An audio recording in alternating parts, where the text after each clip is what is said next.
2022! What? Happy New Year, everyone. Well, by the time that this airs, the new year will already be 3 weeks old. But never mind. Claire and I just realized that this recording is actually the first time that we're talking this year. So, which is wild. What? I know. Yep. So, jumping right in, over there is my wonderful friend and dear colleague Claire. I'm Hanna Lisa, and together we're a part of the Making Stories team. Here at Making Stories, we're all about everything sustainability and knitting, be that our biannual magazine with lots of wearable patterns or beautiful sustainable yarns that we carry in our online shop. This podcast is about those things, but mostly about knitting, because we love knitting and we know that you love knitting too. And so grab a chair, grab your car and whip, grab a cup of coffee or tea, and spend the next half hour or so with us talking about knitting and what's on our needles. Yay! I'm excited to see what you were working on over the Christmas break, because I don't really know. We hardly spoke, because we were both kind of in our own little holiday bubbles, so I can't wait to see what you've done. We were. Ooh, hello, Tilly. Tilly's right here with me. Oh, Happy New Year to you, Tilly. Oh, she says Happy New Year back. She had a very lazy couple of weeks. You can't really, once I edit the podcast, you won't see a little face, but this is her butt. Always has a bum on me. I love it. Love it. Alrighty. What do we want to start with? Ooh, maybe some shop news, because I know we've launched something very exciting for the new year. So we actually have a lot of really, really cool things and exciting things planned. So I just feel like it's honestly going to be back to back for the next weeks. No, that's okay. With lots of good things, I hope. So there are two things that are new to the shop. One is a restock, and the other one I'm going to start with, which is free shipping. Yay! So to celebrate the new year and also to say thank you, we're now offering free shipping on all orders over a certain amount. And for orders that come from within Germany, that is 75 euros, and from orders that come from anywhere outside of Germany, that's over 100 euros. Now, this is the first time that we're doing anything like free shipping, and I think it's really exciting because I love, seeing this as a little way of giving a little bit something back, because obviously we still pay for the shipping. We had an interesting email today from someone who said, well, how is free shipping sort of in line with sustainability? Isn't that kind of counterintuitive? And I sat there thinking for a minute, and I want to just make this very clear. We're obviously still paying for free shipping, and the shipping that we pay for is all tracked and insured and climate neutral, and so it's not that we're not paying for anything. It's just that it's a gift from us to you that you don't have to pay for the shipping, and the only thing that really does is it does cut into how much money we make.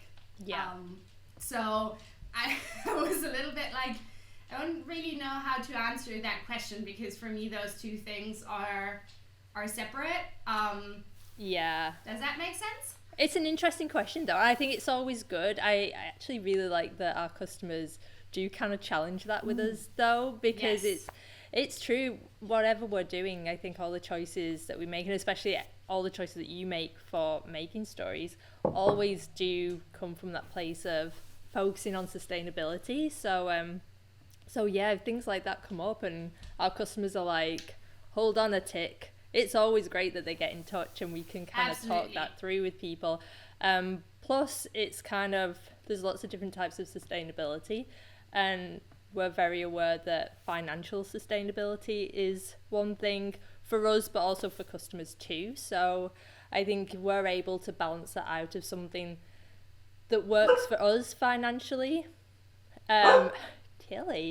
Chile got very passionate about this, that works for us financially, but also allows our customers to have like a little bit of financial sustainability too, because shipping can get really expensive. Shipping can be something that can really put you off being able to order with someone. So yeah. Yeah, totally. And I think the longer that I thought about that customer question, you're absolutely right. Like, I mean, we all love it when we actually do get challenged, because I think it makes our decisions better. So if any one of you has any questions or, you know, like things that you want to challenge us on, put them down in the comments below. Yeah. I just set ourselves up for an interesting thing there. But the thing that I kept coming back to is that, you know, I think one of the aspects of like not sustainability is someone always has to pay for something. If we're thinking about fast fashion and you're buying the like $1 t-shirt, you know, from a fast fashion store, then down the supply chain, someone has to pay for it. And that someone is probably the poor kid who's sitting at the sewing machine, sewing up the t-shirt. In the case of free shipping, the someone paying for it is us. Yeah. So exactly. Yeah. But we're very excited about the free shipping. So as I said, orders over 75 euros from within Germany get free shipping. Orders over 100 euros from everywhere else get free shipping, and the shipping is tracked and insured. And we have some lovely things in stock, including 3 colors of Ulis from Dereum Natura that came back last week, that were super, super popular when we added them in the fall and sold out so quickly. The first one is Quartz. This beautiful pretty pale pink. Yeah. If you know our magazine, this is the sample color of the Yoki sweater by Marianne Meunier from issue 5. Sorry, I have it right here, that's why I'm leaning down. Yay! Which is...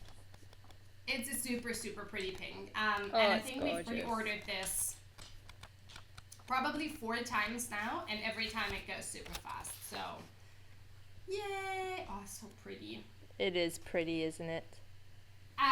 The second color that's back, and that was our #1 bestseller in the fall, is Aubepine.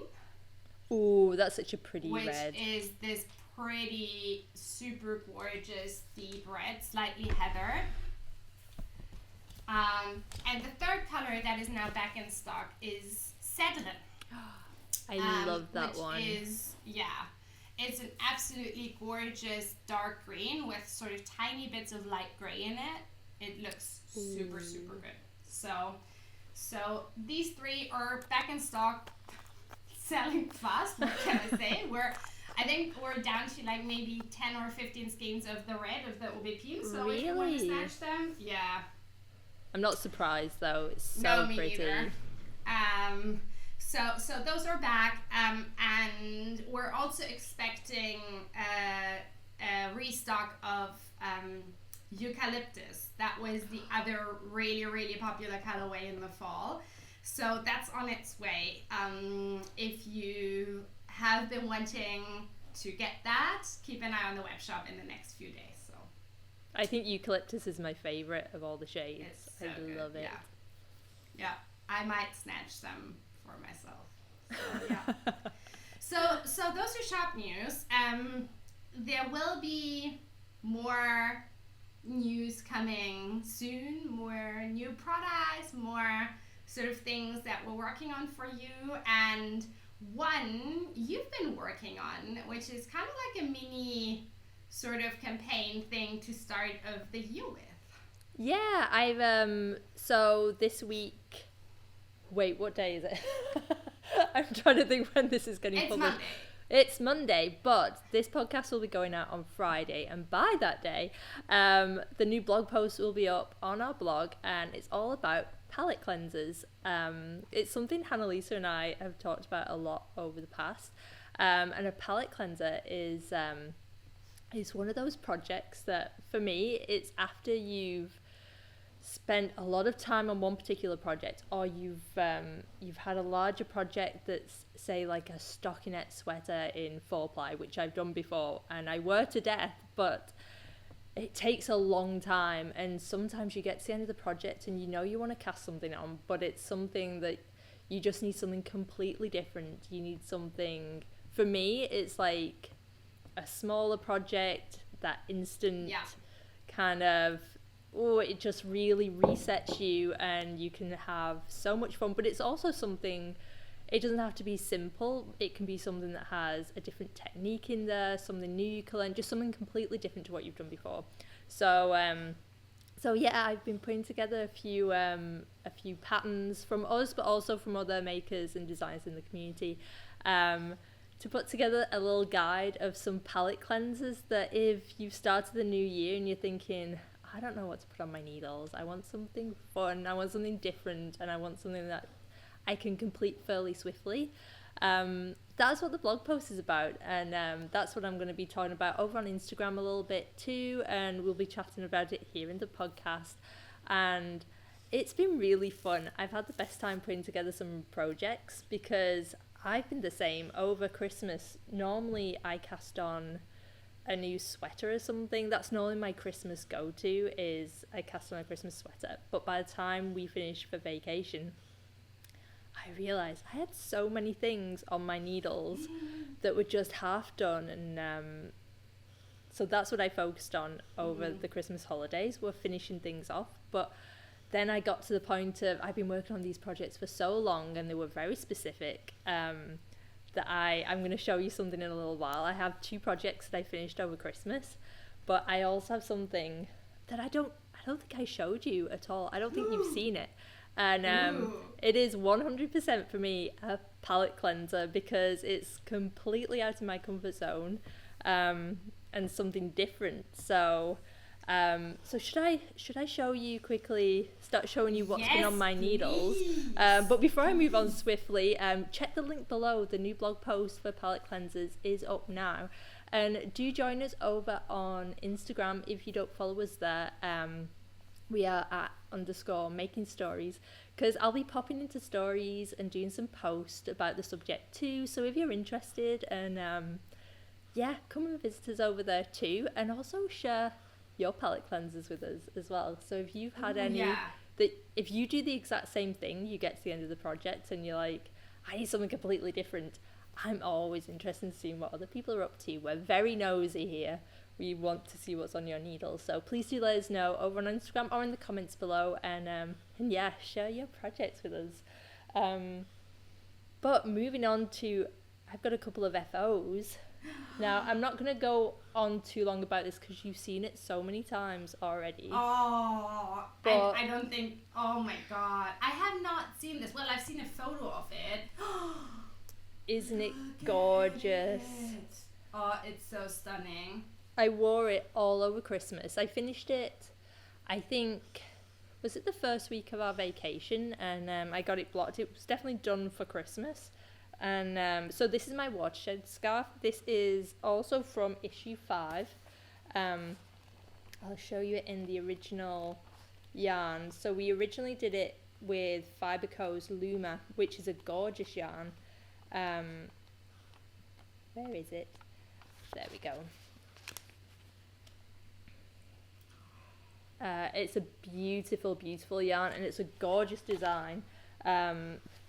But I went stash diving at the time, and I used a Ruma Natura's Juliette, because I unravelled my poor citrine from Jules, which I knit on the completely wrong gauge, and it would have fit a doll by the time I'm finished, so it was never going to get worn. And I'm so excited about it. I've worn it the whole time. If you like the Watershed Scarf, you can actually get the pattern right now from Q directly, who's our awesome designer, but also from our pattern shop on Making Stories, making-stories.com. There we go. I'll put the link below for that. It is hands down my favourite project of 2021.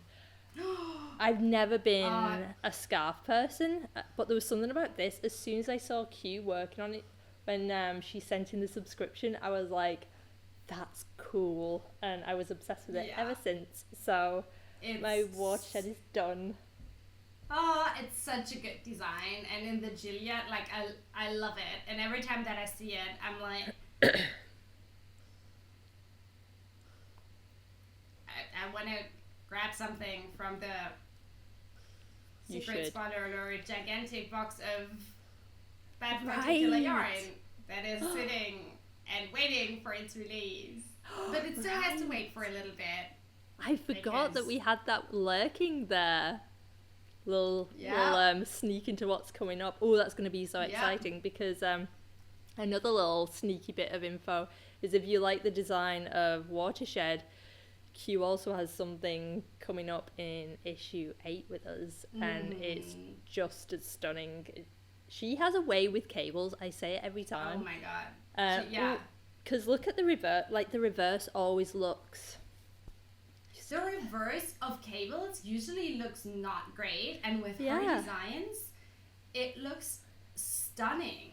Isn't love that it. Beautiful. Because I'd wear it either way. I absolutely love it. So yeah. So keep an eye out. Done. Keep an eye out, because issue 8 is going to have another stunning. We have to wait till autumn of this year for that, but it's definitely going to be worth the wait for that issue. Yeah. So yeah, that was the one project that I finished. But then I also... Do you have your sweater surgery project? Did you see me cutting things up on Instagram? I was terrified. I was so impressed. I only saw the fit photo, though, of the one side. Does it fit? It fits so well. I'm going to get Chris to model it, and I'll take a proper photo. But... if you followed our podcast for a while, you might know that I've been knitting this sweater, honestly, for 2 years. So this was supposed to be Chris's birthday sweater. Not this past birthday in September, but his birthday before. Didn't happen. And then it was supposed to be for Christmas. Didn't happen. And then he tried it on and it fit really weird. And I was like, ugh, it looks odd. So I ripped it back and redistributed all the stitches from the body. I kind of moved some of the body stitches into the sleeve because it was like puckering really weirdly here, and I thought that would solve it because he's really broad here. And then I got it all finished and he put it on. He looked like, what did he look like? If anyone watches The Witcher, Dandelion's puffy sleeve outfits from the first series, because these sleeves were just like... it just looked really strange. He looked like a medieval court jester. I was like, it doesn't look... and he was like, no, it's fine. I was like, it's not fine, though. It looks weird. So, I did some major surgery. So this is what it looks like now. So this is the front. This is... I actually... so I chopped the arms off. I just cut them off. And then I cut the yoke vertically on either side, and then I stitched it back up, taking out one of the chart repeats on either side, and then I grafted the arms back onto it. I genuinely thought that I was going to ruin it, but I knew I couldn't leave it with the puffy sleeve. I'll show you it from the inside, then you can see what it's in. You can't see it. Like, I can't... I mean, I know that you cut it, but I can't see it from the outside. Like, that's the beauty of mattress stitch, though. As soon as you start doing mattress stitch, it's like... so... let me try and show you. So that's a shoulder from the inside. So basically, you cut it, and then you sort of flipped it on the inside, and then you did mattress stitch to seam it back up. Yeah, that's all it is. It's just mattress stitch. Yeah, it was actually super good. As long as you take your time, you have plenty of light. And this yarn is Briggs & Little, which is a yarn company here in Canada. It's really sticky. It's a very sticky yarn. So it was... I wasn't worried about it unraveling at any time. It had been blocked as well because I tried to block out the issues, which is the thing that I always say on our blog post. You can't do that because you can't. But I was like, God damn it. We always try. I do the same thing. Of course we do. I was sat there with it going, this is what I tell people not to do. But I did it and it didn't work. So I was right. So yeah, I basically steeped both shoulders. Wow. So it was a little nerve-wracking, but I think that's one of those things. If you have a sweater that really doesn't fit and you want to attempt things like that, it is definitely doable, but just take your time. I did lots of Googling at other people doing sweater surgery and things, and I just kind of did it step by step. It needs a good steam just to like level everything out, but yeah, I was really happy with how it turned out, and now it fits.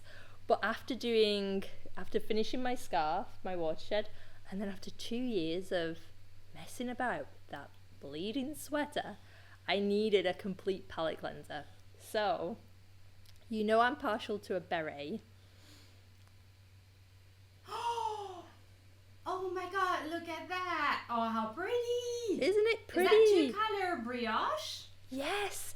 And can you believe I have never done two-colour brioche before? What? I've never done it. I've only ever done one other brioche project, which was just a one-colour hat. And I saw Isn't it so much fun? Why have I never done it before? It doesn't make any sense. I'm always late to every trend. I'm just always like, I'll try that at some point. And then 5 years later, I jump on the train. But I saw this pattern, which is from Sari Nordland, and it's the Dahlia beret, and I just thought that looks fun, and I've never done two-colour brioche. So it's one of those things I looked at and thought, I don't understand how they get those increases and decreases to work, which is it looks so cool. Doesn't it look cool? Also, I have this yarn in my stash, which is from the Sunday Fibre Co., which is a dyer over here in Vancouver. And I got it on a whim.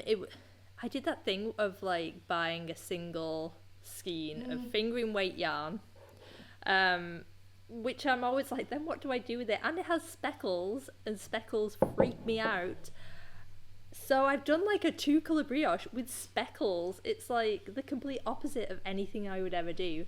And I enjoyed every minute. It was so different for me, like just yarn-wise and technique-wise of trying everything that...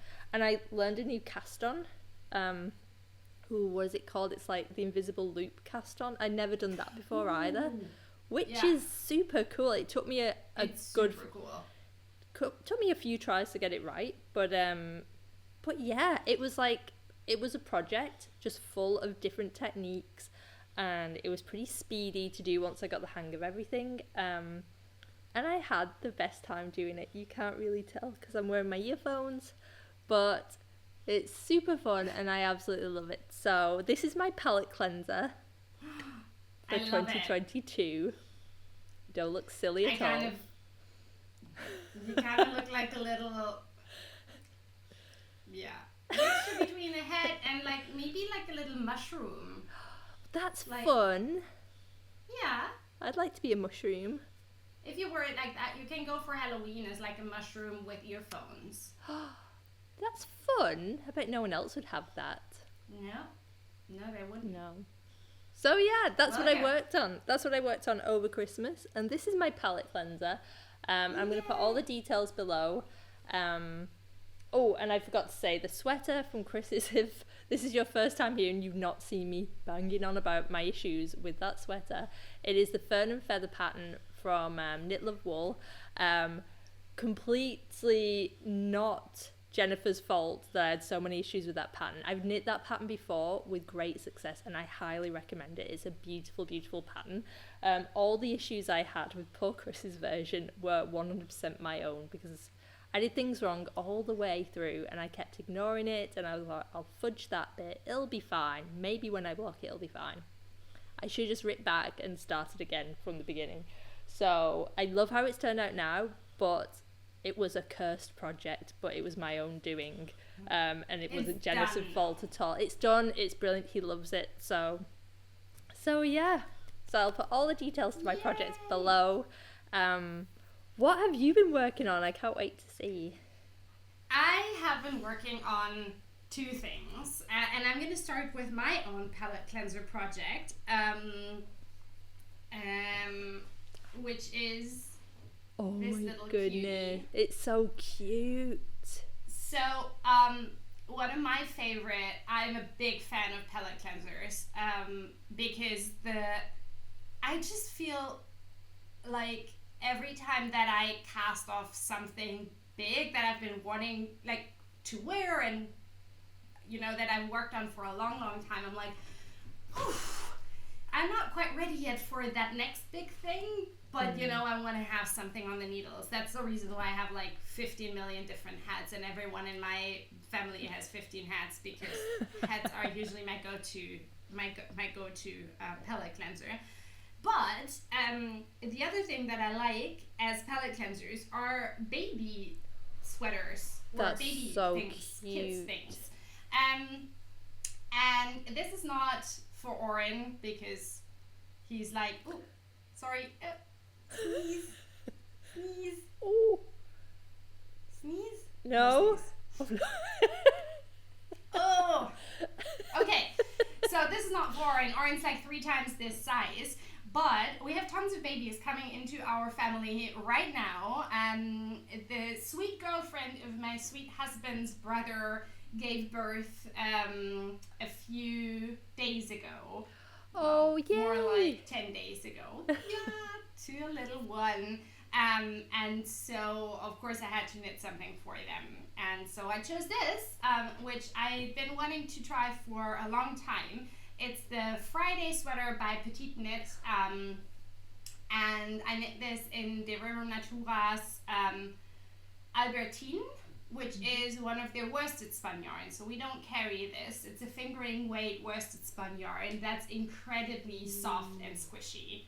And I really, really like this. And it was also a necessary palette cleanser. I'll tell you why in a second. But I genuinely really just enjoyed working on it. It's knit top down, and most of it is gorgeous. in broken rib, yeah. And then you do these little stripes, which I think is really cute. And I'm head over heels in love with the raglan increases. I think they look so striking and modern. And it has some really nice like finishing things. So you do a folded neckline at the beginning. Ooh. The only thing that I would have changed in the pattern is that the pattern, and I'm not entirely sure if you can see this, the pattern has you do a purl row right where you're supposed to fold it inside. And I don't think that's necessary. No. I'm not entirely sure if you were supposed to fold it to the outside maybe, but then the pattern instructions wouldn't have worked, because you basically knit this together and then you continue knitting from it. And I also looked at the instructional video on the website, which showed it to be folded inside so that the purl ridge is on the outside. Like, I don't think someone who does not knit does not notice this, but I would just omit it the next time. Yeah. But the rest of the pattern was really well written. And I just really like how modern this looks. I love it. Do they have it in adult sizes too? I have no idea, honestly, but you can check it out on their website. Like, I love that. It's super wearable. I really like it. Yeah, I think it's super. Look, like, it's so cute. This. It looks like, I don't know, it looks really strange because your head's so big compared to the thing. Welcome to the weird world of making stories. There's the YouTube thumbnail. Yep, exactly. I love it. It sure should be. Should I hold still for one more moment? Yeah, holding still so I get a screen grab. That's brilliant. Okay. I love it. I really, really, really enjoyed working on this. And it was also nice because this gave me a little bit of permission to break away from the one project that I've been working on since we saw each other the last time. Ooh. so good. You My got so growing far. ivy scarf. I honestly have no idea where I was when we last recorded. I think somewhere here. Maybe? Yeah, I don't think you were up to the first colour block. I don't think. So, you've got a lot done. In the saga of birthday presents that are not ready for their birthday, I gave my mother a voucher for something that I would knit for her birthday last year. Now her birthday is today, the day that we're recording this, January 17th. And I had all the intentions in the world that I would at least get her birthday present from last year finished until this year's birthday, which, no. No, but I'm halfway there, and I really, really enjoy working on this, but I'm not gonna lie, it's a little bit of a beast. Yeah. So, this is the Growing Ivy Scarf from our issue 6 by the wonderful Ayano Tanaka. It's also now available as an individual PDF, also through our web shop. So, if you like it. And it's a scarf that's knitted as a tube. So, oh, it's lovely. So, color work in the round, and you start off with some ribbing, and then you do a color block in a lighter color, and then a bit of color work. That's really lovely because it looks like little tree branches, some more color blocking, and then the majority of the scarf is this absolutely stunning geometric pattern. And it's really fun to knit because it's an 8-row repeat, and so it's kind of like, you just want to get to the next row and then you want to finish the repeat, and so that is really, really, really nice. It's just a lot of knitting. Like, there's going to be just as much color work still for me as I've already knit. So I'm about really halfway through the scarf by now. And it's designed, and I knit this with the yarn that it's designed for. Holst Garn Super, what's it called? Super Soft? Super Soft, yeah. Super Soft. It's really fine. It's very fine. Yeah, it's beautiful it's though. Very fine. It's one of those yarns that feels really fine and kind of not hard's the wrong word, but it's quite but it's got the spinning oil in it, right? Yeah. It's very crispy when you knit with it. I actually don't mind it that much. Elsa, our wonderful colleague, knit the Christmas gift for her mother entirely in this yarn, and that was an all-over color work cardigan. Elsa has mad knitting skills, I tell you. Skills. And Elsa told me that she couldn't stand knitting with the yarn anymore. She had to throw it in, like she had to throw the cardigan halfway when she was done, like into, focus please, into the blocking bath, because she was like, no, I don't like it. I actually don't mind. I don't mind, and I find that it gives a really, really nice fabric because it's going to be incredibly warm, but it's also still light. I don't think you could knit this because it's double layer and stranded color work. I don't think you could knit this on anything thicker than this. I don't think it would be advisable. So yeah. It's so lovely though when you do block it. It's because it stays. I always remember the stitches stay quite individual, I guess, in the fabric, and then you block it and that spinning oil comes out and it just blooms and it goes and that's why they call it super soft, because then it gets really soft and I love it when you block it. I can't wait for it. And actually I really do enjoy working on it. I was pretty happy that I was able to throw this in because at some point there was some color work fatigue here, but now I'm really excited to get back to this. I had actually calculated when I took this with me on my Christmas vacation that I only needed to do 6 repeats every day to get this done before my mother's birthday. Yeah. I think that's a bit too ambitious. It is too ambitious, and and it takes the enjoyment out of it too, and I'm sure your mum doesn't mind waiting a little bit longer. because it's going to be No, worth it. Yeah, but I would like to actually get this done because I have a lot of swatching plans for issue 7 because issue 7 is coming out in 2 months and we're gonna have some really exciting new yarns and I want to swatch them up so that you can see how the different patterns look like in the different colors and so on. So I can't wait. There's going to be some really exciting new yarns coming. Yeah. So those are the 2 projects that I wanted to share today. Nice. Oh, that's exciting. I'm going to hopefully, by the time we record next time, now that Chris's sweater is done and my scarf is done, I'm going to start casting on for something else because I have 2 sweater quantities of yarn downstairs that I've had for ages, both intended. I have sweater yarn for Yoki and I have it for ley lines from issue 6, so I'm not sure which one. I think I'm going to cast on ley lines just because I don't have anything like that in my wardrobe because I never knit fitted sleeves at all, so I think that's my next project. So hopefully by the time we record again I'll be a little ways with that. At least I'll have swatched for it, hopefully. Famous last words. That's going to be exciting. You know what you could also do with that Derum Natura for the Yoki? You could also make a citrine with it. That is true because you used the Ulyss instead of the... I'm butchering both of those words, but you used the lighter weight yarn, didn't you? Yeah, that's true, and I can finally get a citrine as well instead of my poor little shrunken one. That's a good point. Oh, I couldn't even get my arm in.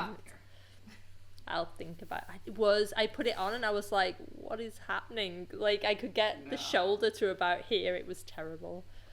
Oh no.